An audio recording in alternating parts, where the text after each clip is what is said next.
Hello students, आज के इस लेक्चर में हम लोग शुरू करेंगे एक नया टॉपिक फिजिकल केमिस्ट्री का one of the most important topic solid state.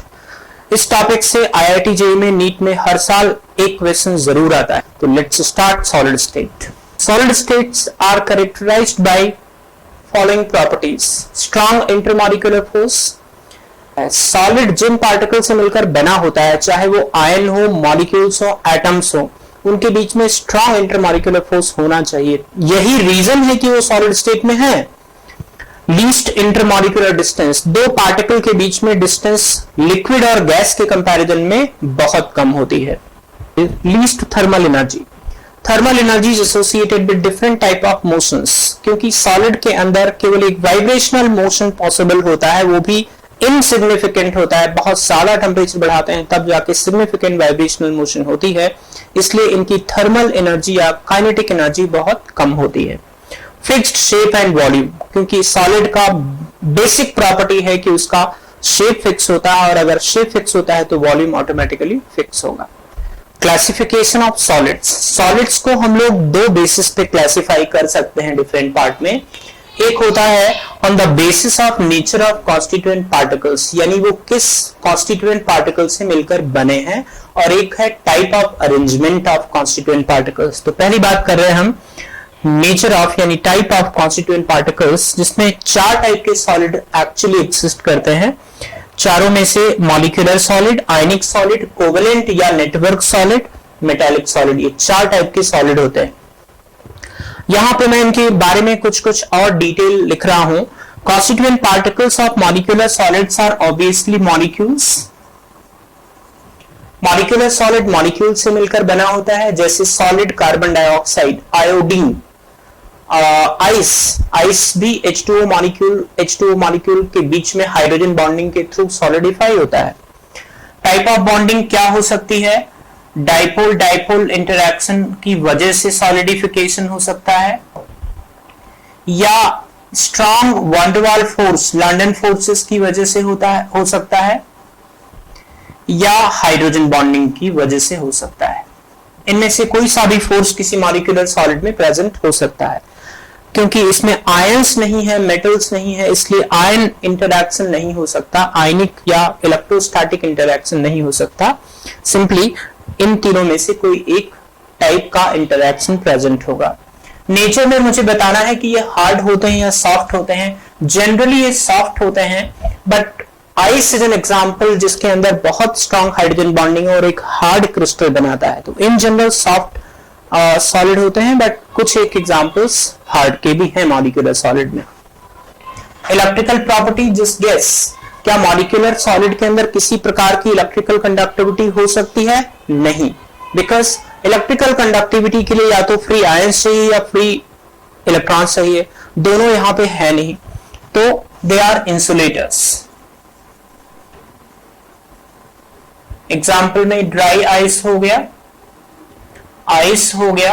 Iodine molecule हो गया, सॉलिड HCl हो गया, सॉलिड अमोनिया हो गया। किसी भी मॉलिक्यूल की सॉलिड फॉर्म आप एक्सट्रीमली लो टेम्परेचर पे बनती है वो ले लें तो वो एक टाइप का मॉलिक्यूलर सॉलिड होगा, right. Next is ionic solid. Ionic solid में कॉन्स्टिट्यूएंट पार्टिकल्स आयन होंगे। जितने भी आयनिक कंपाउंड है they all are actually ionic solids, क्योंकि उसके अंदर अपोजिटिवली चार्ज्ड आयन के बीच में स्ट्रॉन्ग इलेक्ट्रोस्टैटिक इंटरैक्शन की वजह से सॉलिडिफिकेशन होता है। तो क्या इसमें टाइप ऑफ बॉन्डिंग क्या होगी? आयनिक बॉन्डिंग, आयनिक बॉन्ड, या इलेक्ट्रोस्टैटिक कूलम्बिक इंटरैक्शन कह सकते हैं। जनरली ये हार्ड और ब्रिटल होते हैं। Ionic compounds are hard in general. Electrical properties, insulators.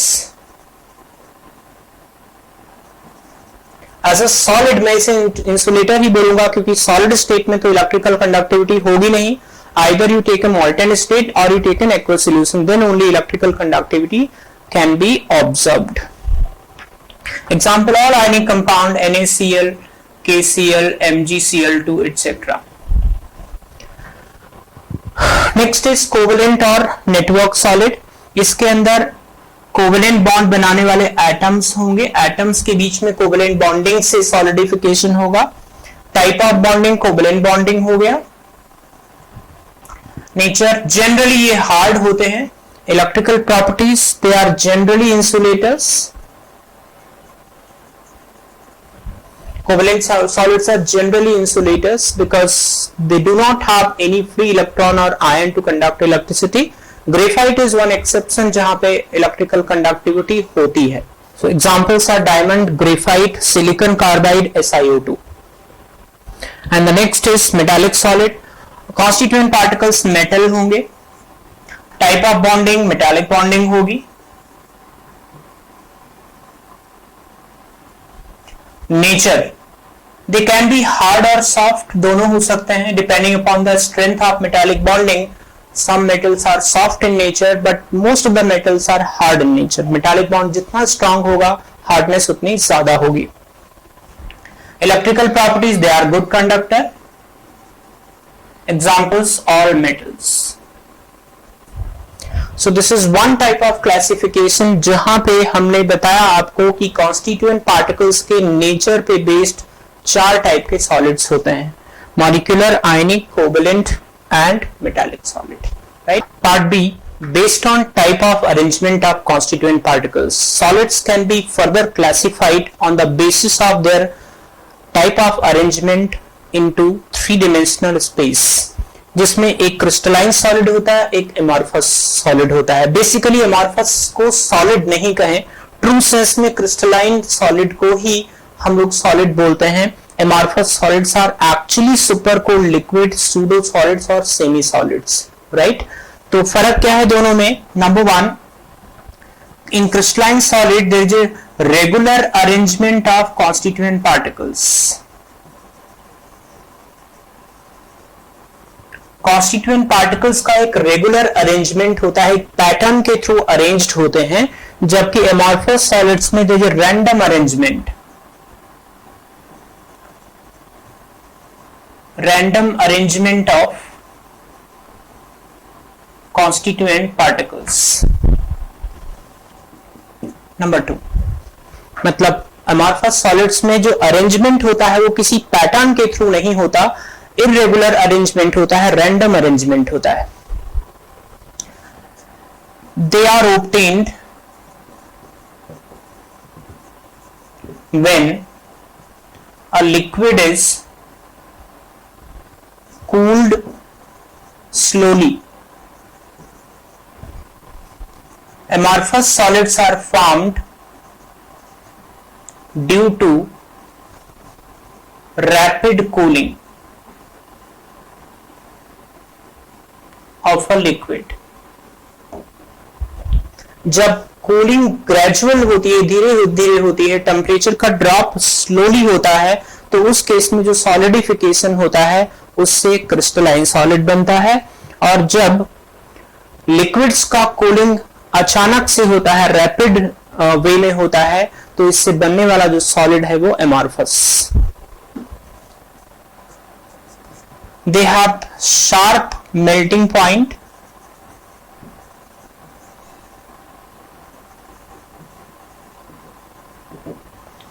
Crystalline solid का मेल्टिंग पॉइंट फिक्स होता है, जबकि एमॉर्फस सॉलिड्स एक टेम्परेचर रेंज में मेल्ट होते हैं। लाइक अगर आप ग्लास को हीट करो तो एक टेम्परेचर पे पहुंच के उसका शेप चेंज होने लगता है, और जब वो शेप चेंज हो रहा होता है, यानी जब वो लिक्विफाई हो रहा होता है, तब भी उसका टेम्परेचर बढ़ रहा होता है, यानी कि किसी फिक्स टेम्परेचर पे मेल्ट नहीं होता है amorphous solid. No sharp melting point. Crystalline substances have long range order and amorphous substances have short range order. इसका मतलब ये हुआ कि जो क्रिस्टलाइन सॉलिड होते हैं उसमें जो कॉन्स्टिट्यूएंट पार्टिकल्स का अरेंजमेंट होता है वो लॉन्ग रेंज तक होता है, यानी बहुत दूर तक सिमिलर पैटर्न होता है, जिसके थ्रू एटम्स या मॉलिक्यूल्स या आयंस अरेंज्ड होते हैं, और उसमें एक छोटा सा पार्ट हम लोग काट के निकाल लेते हैं just to study the properties like density, packing fraction etcetera. अगला प्रॉपर्टी है कूलिंग कर्व। यदि हम किसी लिक्विड को कूल करके सॉलिडिफाई करें तो एमॉर्फस सब्सटेंसेस के केस में और क्रिस्टलाइन सब्सटेंसेस के केस में किस तरह का कर्व आता है जरा देखिए। अगर मैं क्रिस्टलाइन सब्सटेंसेस की बात करूं तो लाइक ये टेम्परेचर का स्केल है, ये टाइम, यहां से जब आप कूल करेंगे तो जिस समय फ्रीजिंग पॉइंट आ जाएगा उस समय लिक्विड सॉलिड में कन्वर्ट हो रहा होगा। तो ये रीजन केवल लिक्विड का है, और जिस टेम्परेचर पे फ्रीजिंग शुरू हुई यानी कि फ्रीजिंग पॉइंट पे लिक्विड प्लस सॉलिड इक्विलिब्रियम पे आ गया और उसके बाद ओनली सॉलिड। तो आप देख सकते हैं कि जिस समय लिक्विड सॉलिडिफाई हो रहा था उस समय टेम्परेचर फिक्स हो गया, कांस्टेंट हो गया, यानी कि हर एक लिक्विड का फ्रीजिंग पॉइंट फिक्स होता है या हर एक सॉलिड का मेल्टिंग पॉइंट फिक्स होता है, शार्प होता है। And during the phase change, during the phase transition यानी सॉलिडिफिकेशन या मेल्टिंग के दौरान टेम्परेचर चेंज नहीं होता है। लेकिन अगर आप एमॉर्फस सब्सटेंसेस के लिए ड्रॉ करेंगे सेम कर्व, टाइम इधर एंड टेम्परेचर, तो ये कर्व कुछ ऐसा आता है। ये रीजन केवल लिक्विड का है। मान लीजिए इस पॉइंट पे लिक्विड सॉलिड में कन्वर्ट हुआ और यहां तक कन्वर्जन हुआ, तो लिक्विड प्लस सॉलिड दोनों एग्जिस्ट करेंगे यहां पे, और यहां केवल सॉलिड पोर्शन एग्जिस्ट करेगा। तो यहां देख सकते हैं कि जिस समय लिक्विड का सॉलिडिफिकेशन हो रहा था उस समय भी टेम्परेचर डाउन हो रहा था, यानी कि जो लिक्विड हो, जो एमॉर्फस सब्सटेंसेस होते हैं वो जब बनाए जाते हैं तो फ्रीजिंग के दौरान यानी फेज ट्रांजिशन के दौरान भी टेम्परेचर डाउन होता रहता है, यानी एमॉर्फस सब्सटेंसेस का जो मेल्टिंग पॉइंट होता है वो शार्प नहीं होता, right. Next property is isotropy and anisotropy. Isotropic का मतलब होता है हैविंग सेम फिजिकल प्रॉपर्टी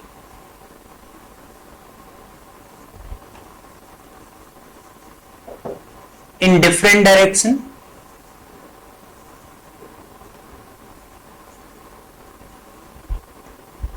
आप इसे यूं याद रख सकते हैं, same physical properties in different direction, S and D, same in different. तो आइसोट्रॉपी का मतलब यह है कि अलग अलग डायरेक्शन में फिजिकल प्रॉपर्टीज आइडेंटिकल रहेंगी। आइसो का मतलब आइडेंटिकल होता है, ट्रॉपिक का मतलब प्रॉपर्टीज से रिलेटेड है, यानी same physical properties in different physical properties like electrical conductivity, refractive index, thermal conductivity, ये सारी प्रॉपर्टी फिजिकल प्रॉपर्टी की कैटेगरी में आती हैं। और जितने एमॉर्फस मटेरियल हैं वो सब आइसोट्रॉपिक होते हैं, जबकि crystalline substances are anisotropic. Anisotropy का मतलब होता है having different physical properties in different directions। इसको आप DD से याद रखिए, different in different direction। SD का मतलब different in same in different direction, तो SD and DD। तो आइसोट्रॉपी का मतलब same in different direction and anisotropy का मतलब different in different direction, different physical properties in different directions. अब इसको समझते हैं, लाइक ये रेगुलर अरेंजमेंट है, एक लेयर है, दूसरा लेयर है अलग अलग एटम का, एक रेगुलर अरेंजमेंट है आप देख सकते हैं, और ये रैंडम अरेंजमेंट है। तो अगर एक light ray of light pass होती है तो इधर वो अलग टाइप के पार्टिकल से या अलग सेट ऑफ पार्टिकल से इनकाउंटर हो रही है और इधर अलग सेट ऑफ पार्टिकल से इनकाउंटर हो रही है, यानी दोनों डायरेक्शंस में जो स्पीड ऑफ लाइट है वो डिफरेंट होगा। ऐसे ही दोनों डायरेक्शंस में हम थर्मल कंडक्टिविटी की बात करें, because of difference in layers we get different thermal conductivity in different directions. तो क्योंकि यहाँ एक रेगुलर अरेंजमेंट लेयर के फॉर्म में रहता है तो हर एक डायरेक्शन में आइडेंटिकल फिजिकल प्रॉपर्टीज नहीं होंगी, और ये रैंडम अरेंजमेंट होता है शॉर्ट रेंज ऑर्डर में, तो हर तरफ हर टाइप के पार्टिकल्स पाए जाएंगे। तो अगर आप लाइट का वेलोसिटी चेक करेंगे तो हर डायरेक्शन में बराबर आएगा। रिफ्रैक्टिव इंडेक्स की बात करेंगे हर डायरेक्शन में बराबर आएगा। थर्मल कंडक्टिविटी की बात करेंगे हर डायरेक्शन में लगभग बराबर आएगा। तो amorphous substances are isotropic in nature while crystalline substances are anisotropic in nature. Important definitions. Space lattice. It is the regular arrangement of constituent particles in the space on the basis of which the whole crystal lattice is obtained. मान लीजिए हमारे पास space है और space को हमने ऐसे regularly arrange किया हुआ है. अब यहां से ये पूरा का पूरा जो सिस्टम है, this will give you a complete lattice, और इसी में से एक छोटा सा कट लगा के मैं निकाल लूं तो मुझे उस क्रिस्टल का लैटिस का शेप पता चल जाएगा कि किस तरह का क्रिस्टल लैटिस से मिलकर के ये बना हुआ है. इट्स लाइक वन ब्रिक, एक ब्रिक मैंने उठा लिया यहां से और यही ब्रिक रिपीट कर करके पूरा क्रिस्टल लैटिस बनता है. तो space lattice is the regular arrangement of constituent particles in the space on the basis of which the complete crystal is obtained.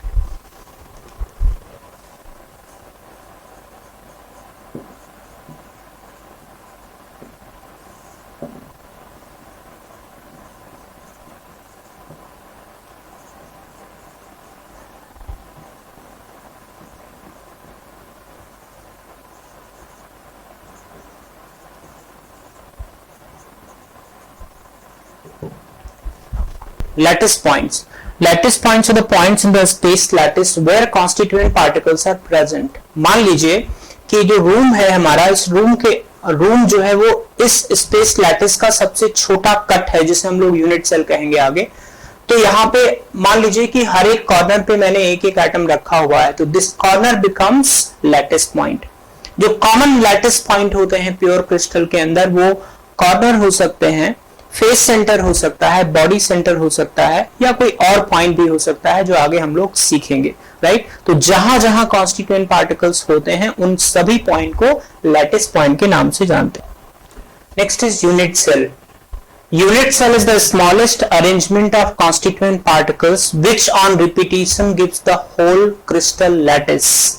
यानी किसी भी स्पेस अरेंजमेंट का, किसी भी क्रिस्टल लैटिस का वो सबसे छोटा पार्ट जो सभी प्रॉपर्टीज को डिफाइन करता है. It can be of two types. Primitive unit cell, also called as non centred unit cell.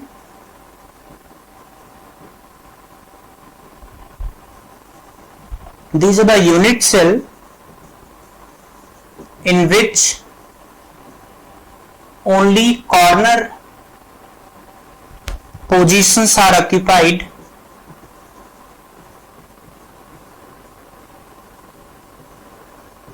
by constituent particles. And दूसरा है non-primitive. इसको हम लोग सेंटर्ड यूनिट सेल कहते हैं.